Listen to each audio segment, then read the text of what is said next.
फातिमा की रानी माँ, प्रभु यीशु की माँ, आसरा तू ही है माँ।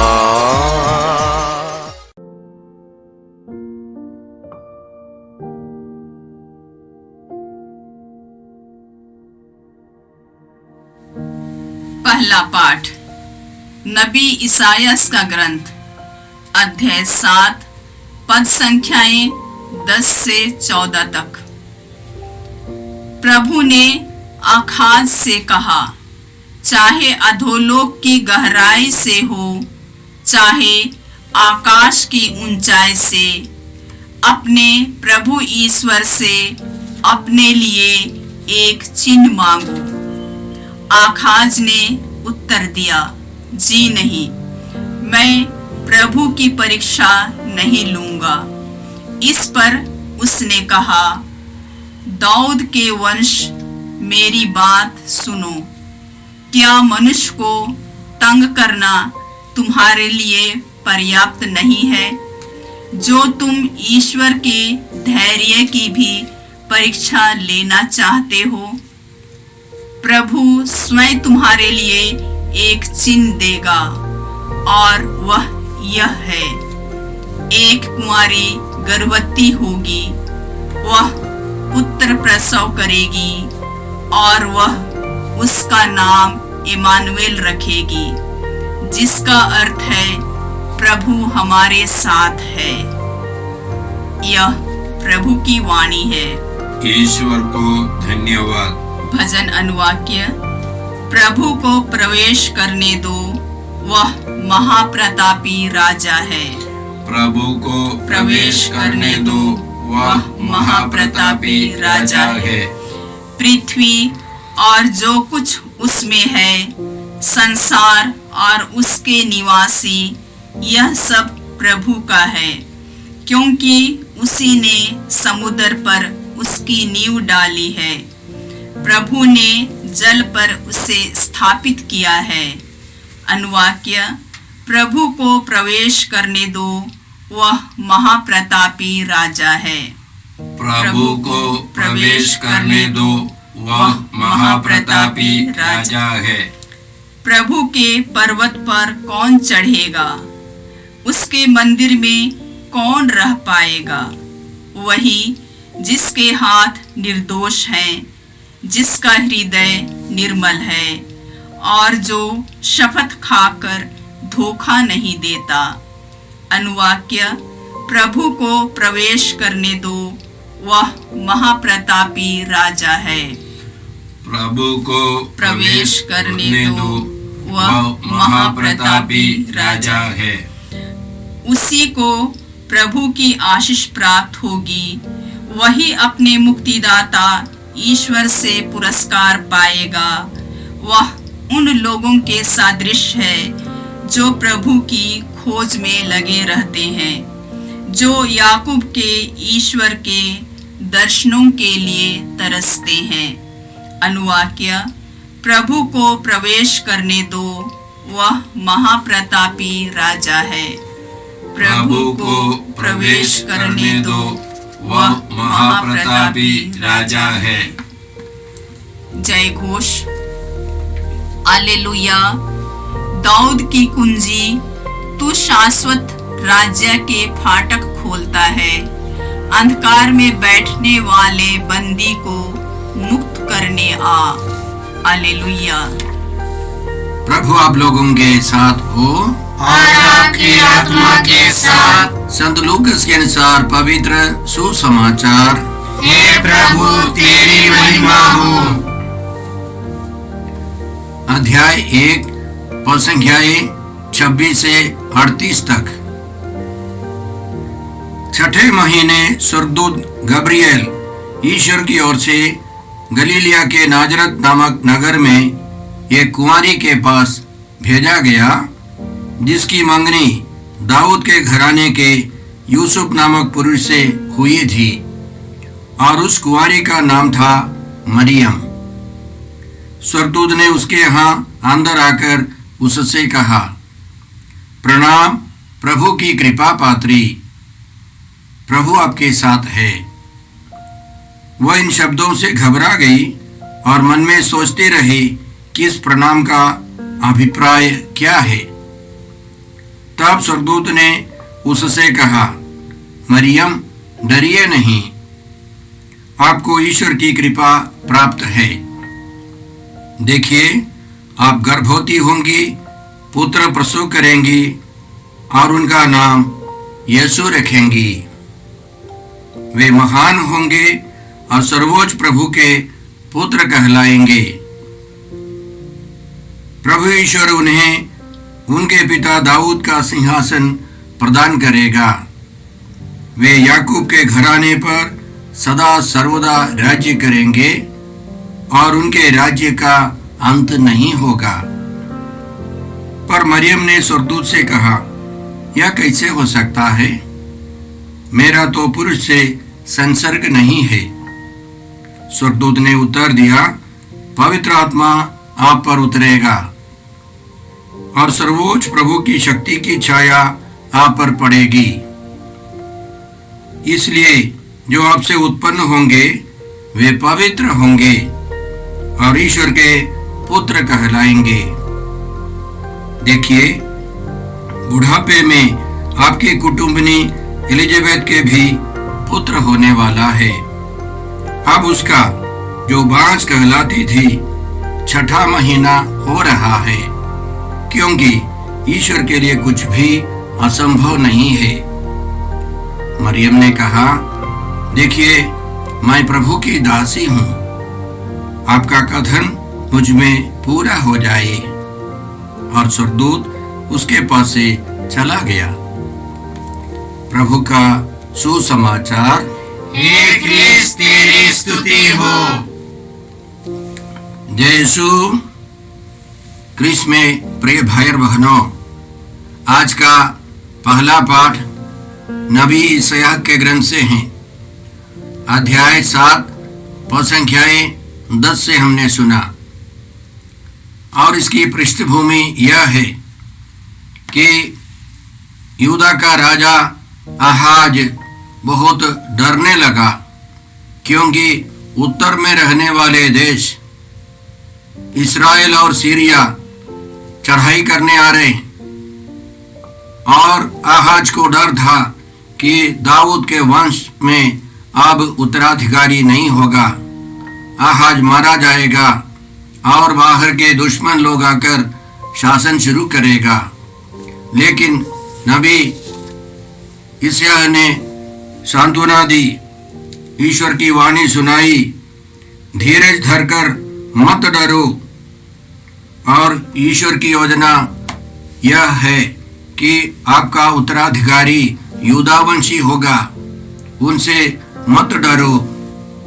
लेकिन राजा आहाज बहुत डर रहा था, वह विश्वास नहीं कर रहा था।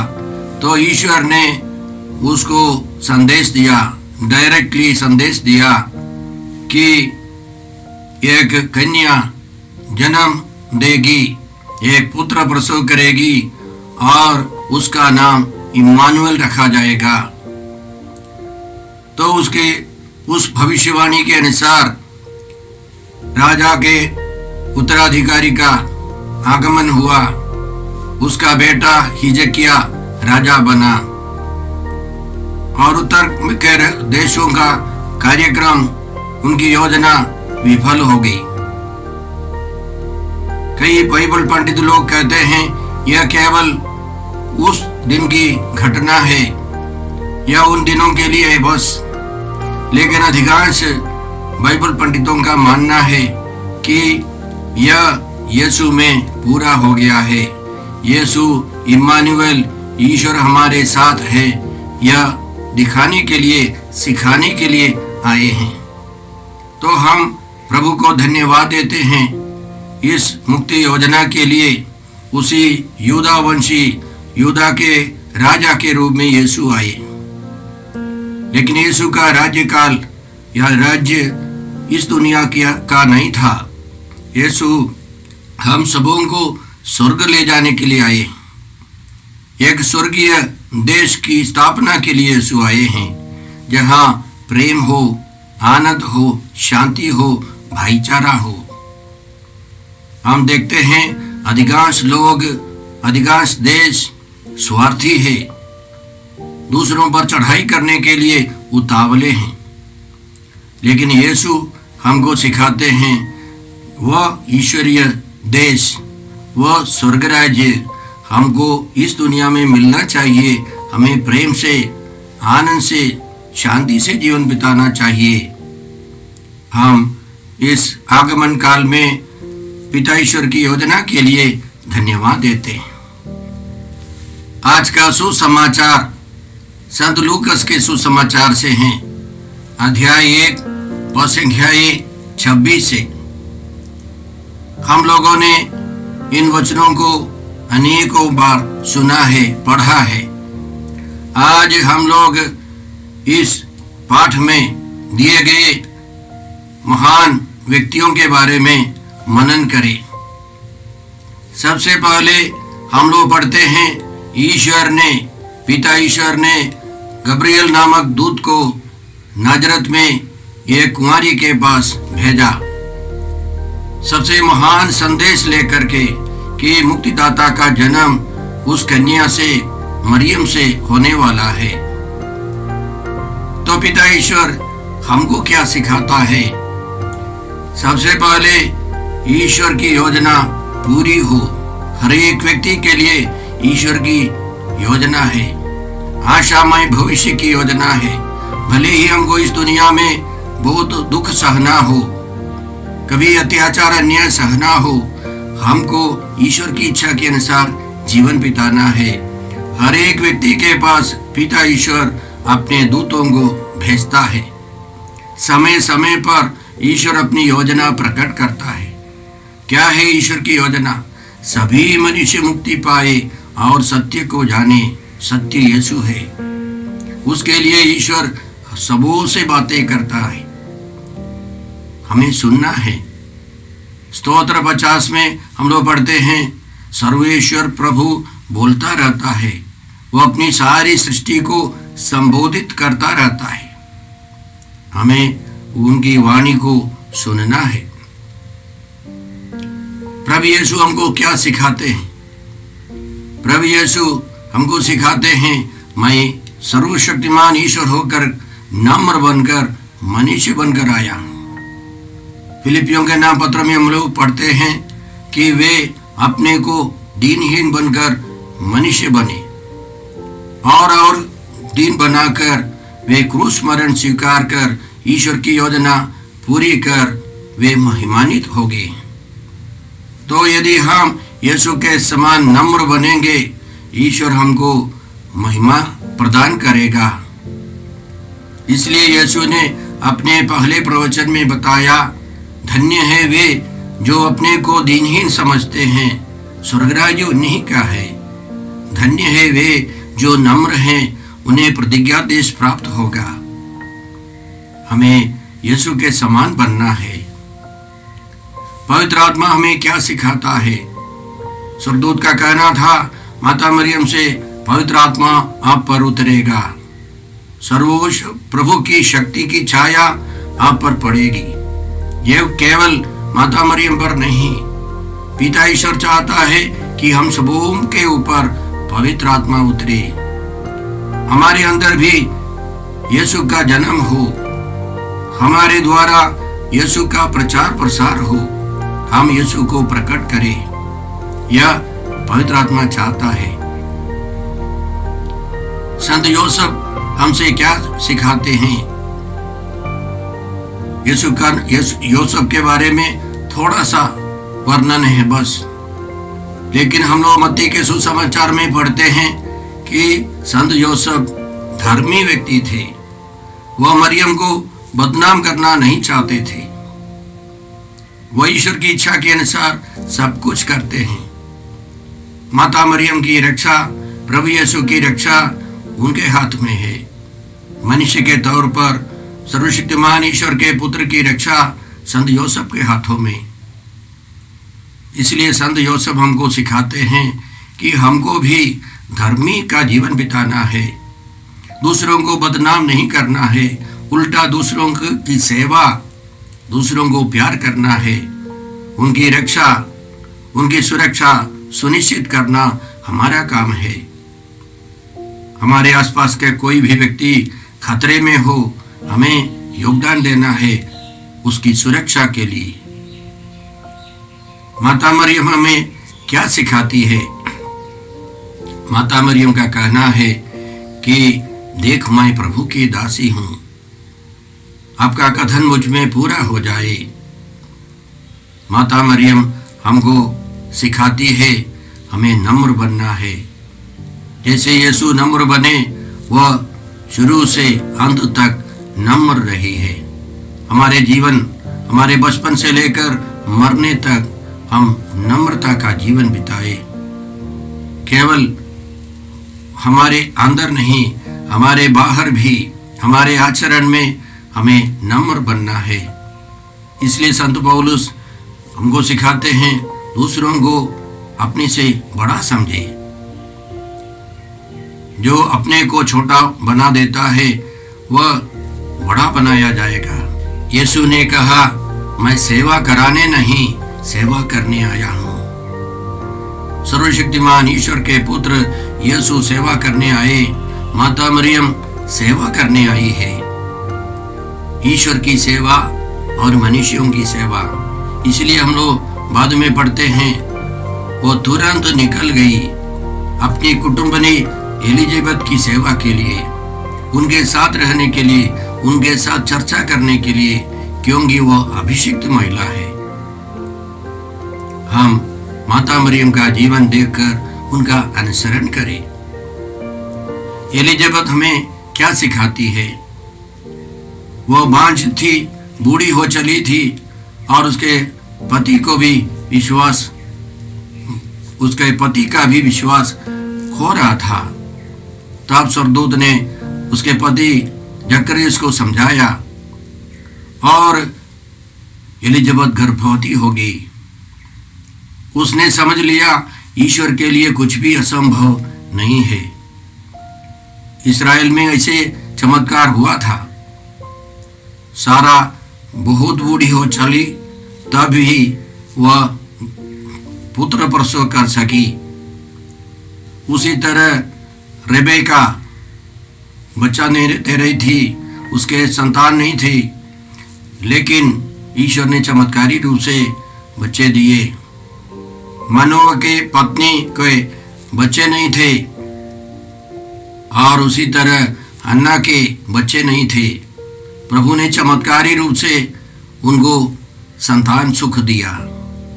लेकिन यहाँ एक विशेष योजना के तहत, सर्वशक्तिमान ईश्वर की विशेष योजना की शुरुआत में जकरियस और एलिजाबेथ को बच्चा मिलने वाला है, पुत्र मिलने वाला है।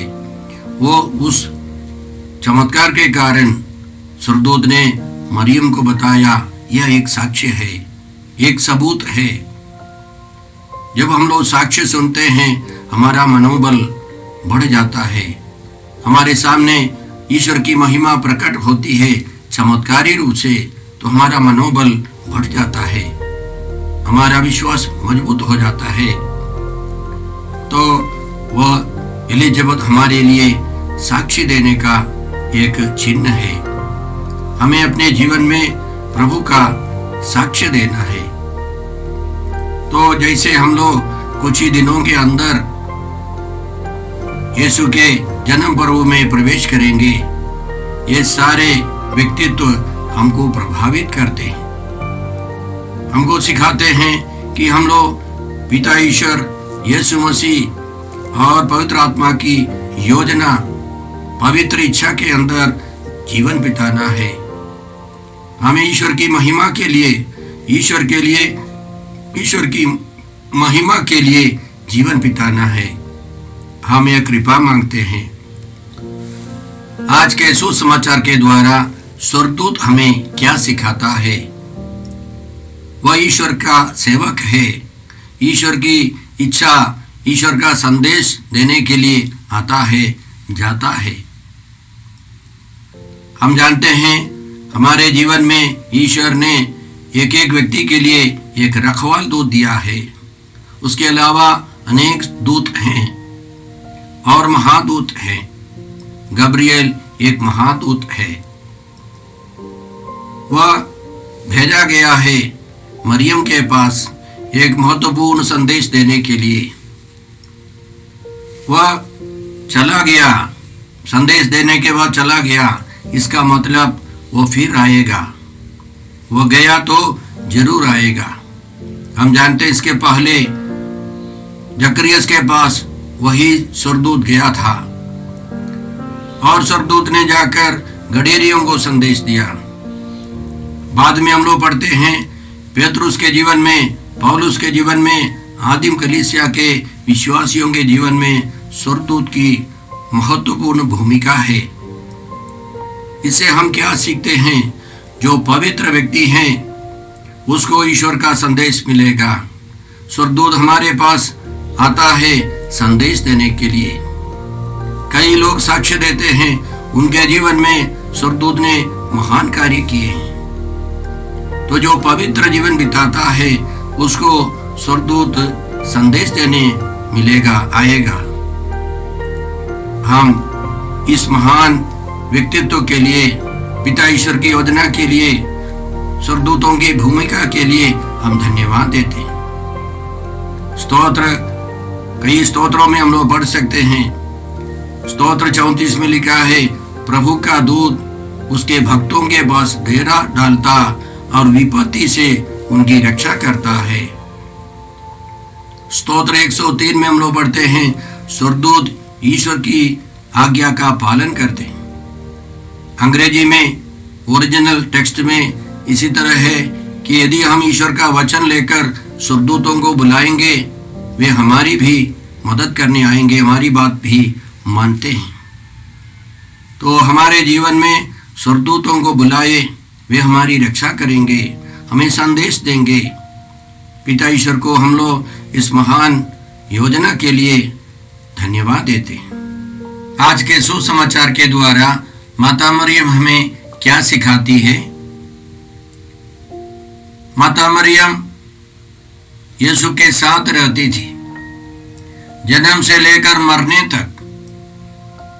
हम लोग पढ़ते हैं संत मत्ती के सुसमाचार अध्याय 2 पद संख्या 11 में कि ज्योतिषी लोगों ने माता मरियम के साथ यीशु को देखा, बालक यीशु को देखा और बालक यीशु की आराधना की। संत यूहन्ना के सुसमाचार अध्याय 19 पद संख्या 25 और 26 में हम लोग पढ़ते हैं कि यीशु के क्रूस के नीचे माता मरियम खड़ी थी। माता मरियम और यीशु को हम अलग नहीं कर सकते। हर परिस्थिति में माता मरियम और यीशु साथ थे। कुछ अवसर पर यीशु भले ही माता मरियम से दूर थे, उनके प्रेरिताई जीवन में कभी कभी यीशु अलग थे, लेकिन माता मरियम और यीशु घनिष्ठ रिश्ता रखते थे। इसलिए माता मरियम हमको सिखाती है कि हमेशा यीशु के साथ रहना है। यीशु जो कहते हैं वही करना है। माता मरियम की कृपा शक्ति यीशु से मिलती थी। इसलिए सबसे पहले हर परिस्थिति में यीशु को नहीं छोड़ना है। हर विषम परिस्थिति में यीशु के साथ रहना है। उसके अलावा जैसे माता मरियम ने कहा, देख मैं प्रभु की दासी हूँ, आपका कथन मुझ में पूरा हो जाए। हमें ईश्वर की इच्छा के अनुसार जीवन बिताना है, ईश्वर की इच्छा खोजनी है, ईश्वर की महिमा के लिए जीवन बिताना है। तीसरी बात माता मरियम हमें सिखाती है कि माता मरियम ने प्रभु यीशु को इस दुनिया में प्रस्तुत किया। चाहे ज्योतिषी लोगों को या चाहे भले गडेरियों को और संसार भर के सभी लोगों को माता मरियम ने अपने पुत्र यीशु मसीह को दिया है। हमें भी अपने आचरण के द्वारा, अपने वचनों के द्वारा यीशु को प्रस्तुत करना है, सुसमाचार का प्रचार करना है। हर विश्वासी का कार्य है। हे पिता ईश्वर, हे प्रभु यीशु, हे पवित्र आत्मा ईश्वर, आज के सारे पवित्र वचनों के लिए हम तुझे धन्यवाद देते हैं और प्रार्थना करते हैं कि हम सब तेरी इच्छा और योजना के अनुसार जीवन बिता सके, तेरी महिमा कर सके, तेरे पुत्र यीशु मसीह के लिए जीवन बिता सके। हम ये प्रार्थना करते हैं प्रभु क्रिस्त के द्वारा। जय यीशु क्रिस्त में प्रिय भाई और बहनों, प्रभु यीशु ने हमें आदेश दिया है संसार के कोने कोने में जाकर सारी सृष्टि को सुसमाचार सुनाओ। सुसमाचार सुनने के लिए और सुनाने के लिए एक अच्छा मौका है। आप कृपया इस चैनल का सब्सक्राइब करें, लाइक करें, शेयर करें, बेल आइकन दबाएं ताकि यहाँ की नई वीडियोस की सूचना आपको मिलती रहेगी। साथ साथ आप दूसरों को भी प्रेरणा दें इसका सब्सक्राइब करने के लिए। याद रखें, कल के मिसा के दैनिक पाठ और उस पर टिप्पणियाँ आज ही दोपहर के बाद हम लोग अपलोड करते हैं। कृपया आज ही उसको सुनकर कल की तैयारी करें। प्रभु यीशु आपको और आपके परिवार को 100 गुनी आशीष देंगे। जय यीशु।